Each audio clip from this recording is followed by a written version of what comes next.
We start with Collingwood versus Melbourne on Thursday night at the MCG. Then we have Carlton versus Sydney Friday night at the MCG as well. Saturday afternoon is St Kilda versus Giants at the MCG, and then we finally wrap it up at the end of the first week of the finals with Brisbane and Port Adelaide at the Gabba. So I think this is going to be a couple. I think there will be some close games here. I don't know if there'll be any blowouts. I think all the teams going up against each other will all have a chance, in my opinion. So of course we will start with the first game Thursday night, which is Collingwood versus Melbourne. Now, I think purely this game will be won in the forward lines who can take advantage when moving going forward, because I think both teams are pretty good in their defense. Well, I think both teams have got really good defenses. I think both teams have got really good midfields.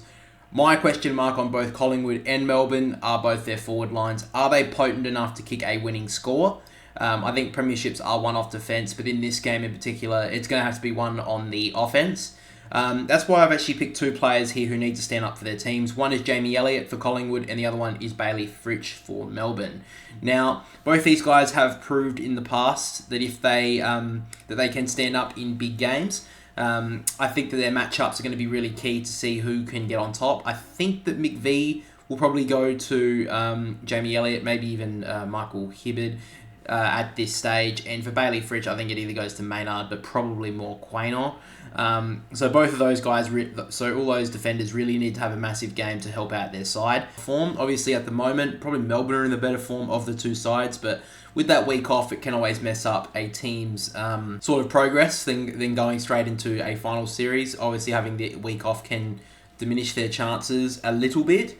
It also gives Collingwood a bit of chance to get their players back. Now obviously it doesn't look like Collingwood are going to get back Nick Dacos, which is going to be big. So we'll see how that one pans out. A couple of people have actually said that Collingwood will go out in straight sets. I don't actually think that. I actually have tipped Collingwood in this game. I think they will have enough to beat Melbourne. I just don't trust that Melbourne still have that forward line to go forward and be able to beat some sides this season, including Collingwood. They're able to beat up against the bottom sides, but there's been a couple of times this year when they haven't been able to exactly kick a winning score. And I think they're going to struggle against a couple of teams in this final series, but I think their defense will hold up against a few. So I am going to say that Collingwood will win this one, I think by about, I've said here, 15 points. I've got it all written down on my phone. So I think a 15-point win to Collingwood. I think they'll be able to get them around the ground. And I think Collingwood can get on top in the forward line. And I think Jamie Elliott's going to be a really pivotal part to that. I think Myercheck got back into a little bit of form recently. So I think he has a bit of a chance to get a bit of a bag as well if he can get on top of people like May and that. But I think a pretty big loss to Melbourne's forward line is Jake Melksham. Now, I think most people would be surprised by that, obviously, even at the start of the year, that Jake Melksham will be a bit pivotal part to the Melbourne forward line. But I think he really is, and I think that they're going to lose a lot from that.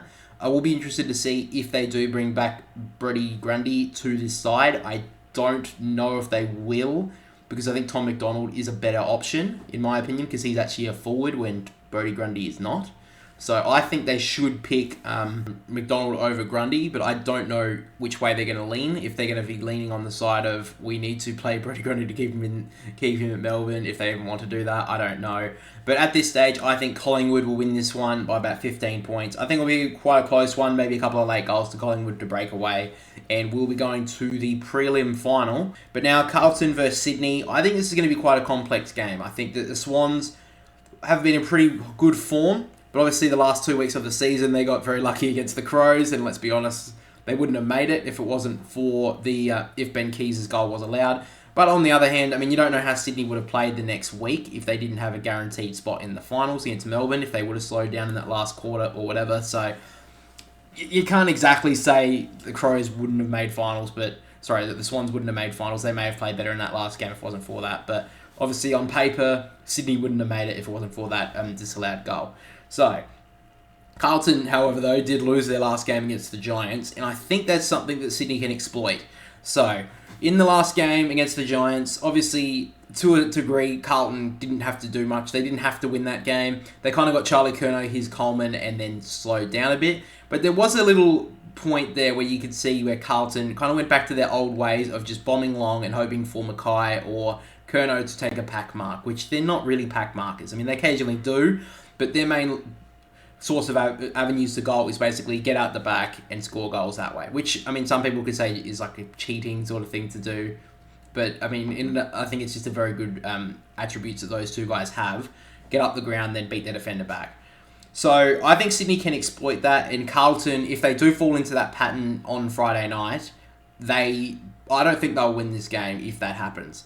However, I think that Carlton's big loss as well in that game was Blake Acres. I am surprised to say that, but he was actually one of the big drivers from their transition game throughout their big run over 8 wins, 9 wins in a row.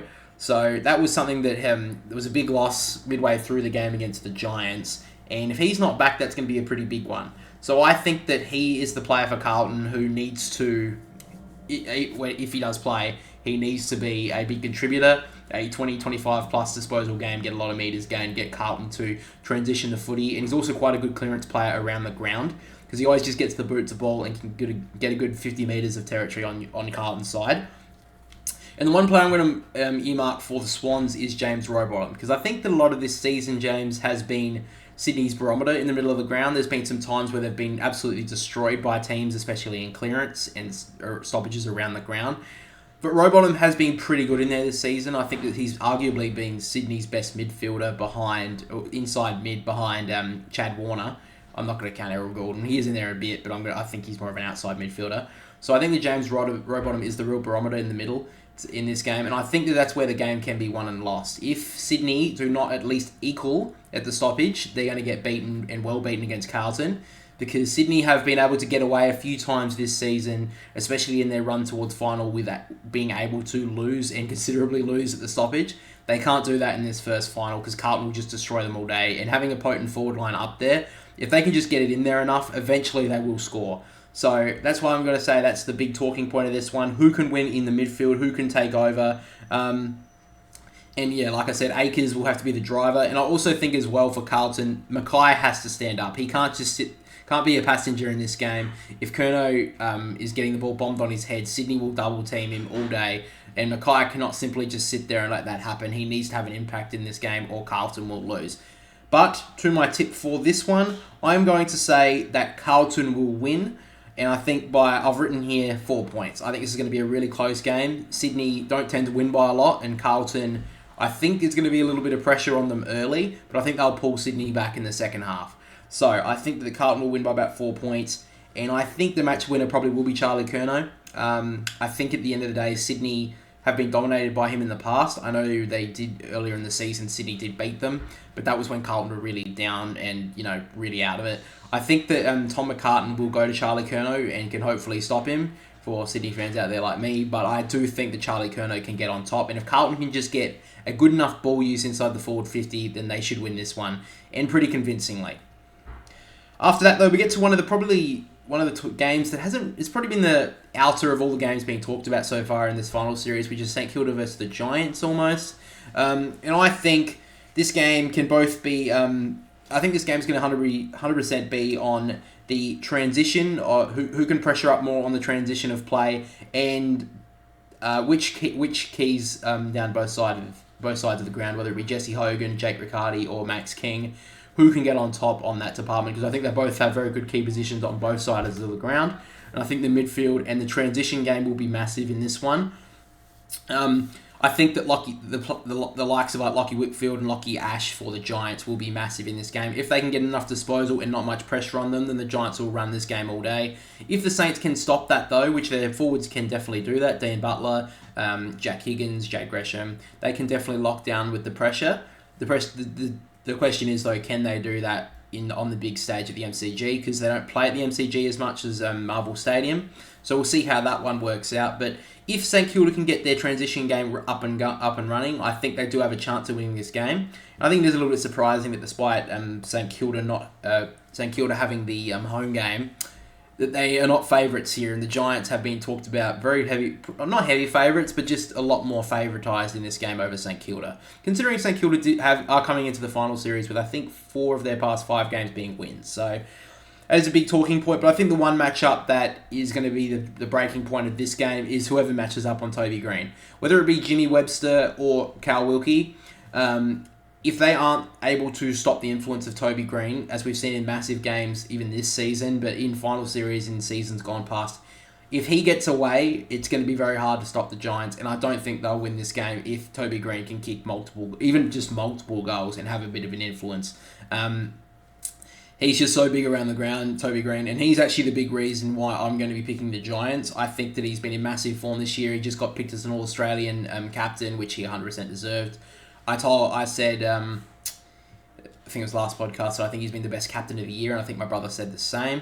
He also polled 25 votes in the Boundary Riders Medal, which is obviously the most important medallion of the year. I'll be interested to see how many votes he gets in the Brownlow, but at this stage, I think the Giants will win by about 12 points. At this stage, I think St Kilda can lock them down and will be very stingy on letting goals go through. But I think at the end of the day, the Giants just have a little bit more quality around the ground. I think their transition game can get over the top of St Kilda. One big question mark with the Giants, though, is their pressure game going to be up to a finals-like atmosphere? That is the one big question on them. Whereas something that I think the St Kilda can exploit. However, I do think the Giants have just got a little bit more quality around the ground, hence why I think they will win. And then to the final game of the first week of the finals is Brisbane versus Port Adelaide. And this may be the one that's been talked about as almost a certainty to some, which is that Brisbane will beat Port Adelaide. And I am going to give Port Adelaide a bit of an out here, as I do think that this game will be won on the defence. As not an out for Port Adelaide, sorry, but I think that Port Adelaide can exploit some parts of Brisbane. And I do think at the end of the day, this game will be won from which team can defend better. Both these teams are really good on offence. And we've seen that throughout the whole entire year, both teams being able to kick 100-plus points many times throughout the year. Brisbane have arguably had the most potent offensive line in the past 2 or 3 years, but it's always been a question of their defence. And they've found Jack Payne as obviously a very good option down back this year, but that was basically to cover the option of Marcus Adams, who has now had to retire due to concussion. So we'll have to see who can win that. I'm also talking about all-team defence as well. Port Adelaide do have a little bit of an up on Brisbane, that they are a very good pressure side around the ground. But if Brisbane can just get around that first line of pressure, I think they do have the speed to get around Port Adelaide. However, I do think as well that Brisbane do have a lot more grunt in the midfield compared to Port Adelaide. I think there are a lot more a lot more strength around the middle of the ground inside the stoppages compared to the players like Rosie and Butters, who they are very good and they do very well to get the ball out of stoppage, but I think the likes of Dunkley and Neil are just a little bit stronger over the ball. However, I do think the one matchup that is going to be the talking point of this one, and could be somewhere Port Adelaide can, I think this will be decided, the matchup of who wins this game is like in the middle, is Lachie Neale versus Willem Drew. I think that Willem Drew has been very good in his couple of tagging roles he's done this year. We've seen him do it against Nick Dacos, in that massive game, obviously late in the year, and he played really well on Nick Dacos, kept him really uninfluential throughout the whole night, and I think he can do that again against Lachie Neale, as we did see. Lachie Neale doesn't exactly like a tag. We saw it in the Q clash with Touk Miller, was able to completely lock him out of that game, and the Gold Coast were able to get up with blocking all of his influence on the game. So I think that's something that Port Adelaide can exploit, and I think that Willem Drew, if he's able to lock away Lachie Neale for all of the 4 quarters, not 3, not 2.5, he needs to lock him away for all 4 quarters of the game, I think Port Adelaide can get on top. However, I just think that Brisbane's offense is just going to be too much for Port Adelaide's defence. They're still looking for that one defender, Port Adelaide, to really challenge for a premiership, in my opinion. And I think that Brisbane, at the end of the day, with the likes of Danaher, Hipwood up forward, I think they're just going to be too potent. And I've picked Brisbane to probably have the biggest win of the first week of the finals by about 28 points. I think it'll be a close game for about 2 quarters, but I think at the end Brisbane will just have too much power on the offensive side and just take this game out of Port Adelaide's grasp.